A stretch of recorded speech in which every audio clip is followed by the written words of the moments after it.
take your drug money and buy the neighborhood. That's how you rinse it.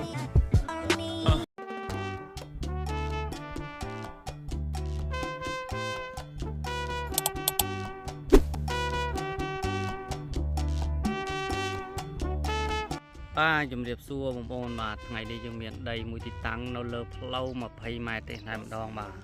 ដីនេះស្អាតមែនទែនដីសម្រាប់ធ្វើឃ្លាំងនិងធ្វើបូរីដីនេះគឺចុះពីផ្លូវជាតិលេខ3ប្រហែលជា400ម៉ែត្រនៅត្រង់ចំណុចកន្លែងផ្លូវប្រសពបរិយាសន្តិភាព2និងផ្លូវជាតិលេខ3បើយើងទៅមុខបន្តិចគឺដល់ប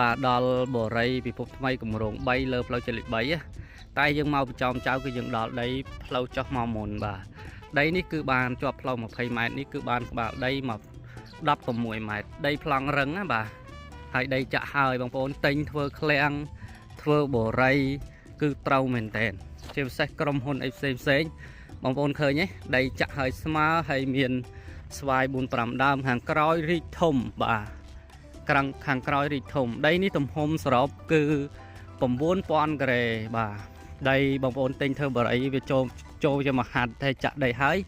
បងប្អូនបុកគ្រឹះធ្វើផ្លូវចូលហើយរៀបចំធ្វើផ្ទះល្វែងធ្វើអីចឹងណាខាងក្រោយផ្ទះល្វែងខាងនេះឃ្លាំងខាងនោះផ្ទះឃ្លាំងអីចឹងណាបងប្អូនឃើញហើយមកជុំវិញនេះគឺមានន័យថាមានតែផ្ទះទេ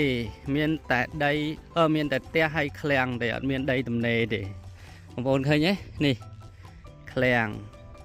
ហើយផ្ទះគេអញ្ចឹងដីយើងអល់មកនេះមកហើយយើងកាច់មកជុំហ្នឹងមានន័យថាដីយើងចាក់ហើយស្អាតភ្លឹងតែម្ដងបងប្អូនទិញហើយគឺបុកគ្រឹះយកតែម្ដងគឺអត់មានចាំយូរទេហើយនៅយើង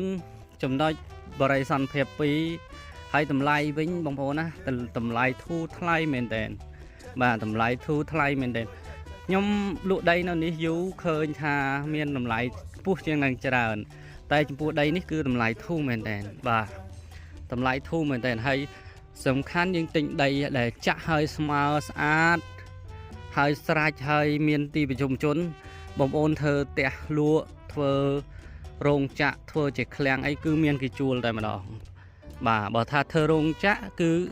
កម្មករណែនហ្មងបើថាបើធ្វើឃ្លាំងសម្រាប់ជួលគឺធ្វើឲ្យនឹងមានគេជួលហ្មងតែបើធ្វើផ្ទះលក់វិញគឺដឹងតែគេទិញហ្មងព្រោះអី